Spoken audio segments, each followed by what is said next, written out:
Lucien Métomon nous fait savoir que Samuel Eto'o est un mendiant de la paix. Malgré cette acrobatie de Bryan Mbeumo, ils ont perdu hier face à Manchester City.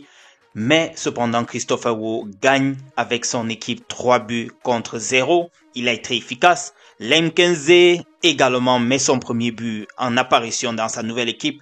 Fabrice Ondoa également gagne 2 buts contre 1 lors de la 29e journée de la Ligue en Lettonie. Absent du dernier regroupement des Lions Indomptables pour faute de blessure, ils vont recevoir Reims ce soir, Jean-Charles Castelletto, capitaine de FC Nantes, et Jean-Marie Coussa qui nous fait savoir que d'un moment à l'autre, nous allons avoir droit à un appel d'offres concernant l'équipementier des Lions Indomptables. Voilà les quelques sujets qui vont nous entretenir dans les quelques secondes qui vont suivre, les amis. Retrouvons-nous juste après le générique.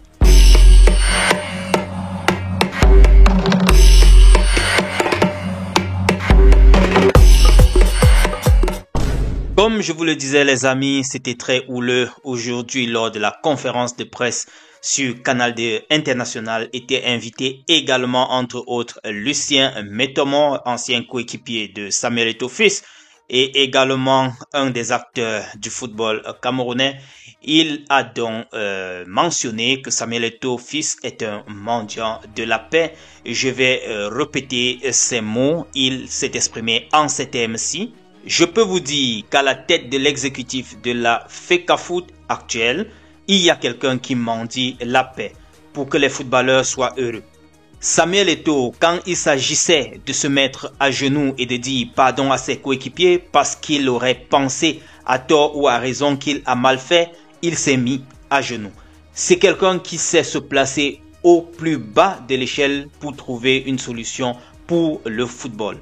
Ça, c'est la déclaration en quelque sorte de Lucien Métomon sur la chaîne Canal 2 International cet après-midi sur Canal Presse.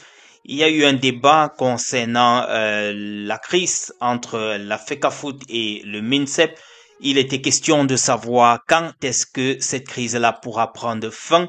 Et c'est lors de cette dispute-là qu'il a pu affirmer ce que je viens de vous lire. Je vous le disais, Sa Majesté Bryan Mbeumo, comme on l'appelle affectueusement, c'est lors de leur défaite contre Manchester City qu'il a essayé cette acrobatie telle que vous voyez, mais cela n'a pas suffi pour venir à bout des jeunes joueurs de Manchester City de Pep Guardiola. Christopher Woh, comme je vous l'annonçais, a discuté l'intégralité du match et a eu à remporter cette partie. Ils ont gagné 3 buts contre 0 face à Montpellier. C'était lors de la 4e journée de la Ligue 1 en France. Il a été impeccable dans ses actions.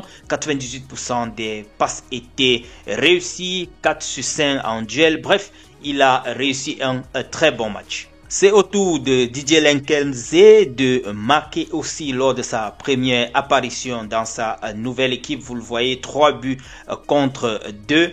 Il a donc réussi son premier pari. De l'autre côté, c'est Fabrice Ondoa également qui s'impose avec Riga FC contre Valmiera. 2 buts contre 1. C'était en 29e journée du championnat de Lettonie. Je vous parlais de Jean-Charles Castelletto, le capitaine de FC Nantes, qui serait déjà revenu des blessures. Il a d'ailleurs joué aujourd'hui contre Reims. Ils ont perdu 2 contre 1, du moins 1 but contre 2. Je vous l'annonçais, c'était le chef de département de communication de la fédération qui nous faisait savoir que dans les jours prochains, il y aura un appel d'offres pour le nouvel équipementier qui viendra donc remplacer One All Sport. Maintenant, qui sera le nouvel équipementier des Lions Indomptables? Est-ce que Corps Sportif fera encore partie des gens qui vont postuler pour ça? Est-ce que ce sera notre ancien Puma, notre ancien équipementier? Ce sera Nike? Ce sera Adidas? J'ai également vu certaines personnes publier des choses concernant Claude Ndombisi. Je crois que beaucoup de personnes connaissent la marque SM, qui annonçait apparemment que un jour les Lions Indomptables pourraient porter cette marque-là. Les gars, dites-moi, qu'est-ce que vous pensez de cette déclaration-là? Est-ce que un équipementier sur le plan local peut-il porter cette lourde responsabilité de pouvoir habiller les Lions indomptables? Est-ce que au Cameroun, vous voyez une structure capable d'assurer la production continue et sans rupture des équipements des Lions indomptables jusqu'à ce qu'on puisse effectivement obtenir quelque chose de bon, de bien, comme on a souvent eu l'habitude de connaître depuis le temps des Pumas and so on? Dites-moi en commentaire ce que vous pensez. J'ai vu ça, ça m'a un peu intrigué, tout comme beaucoup de personnes dans les commentaires.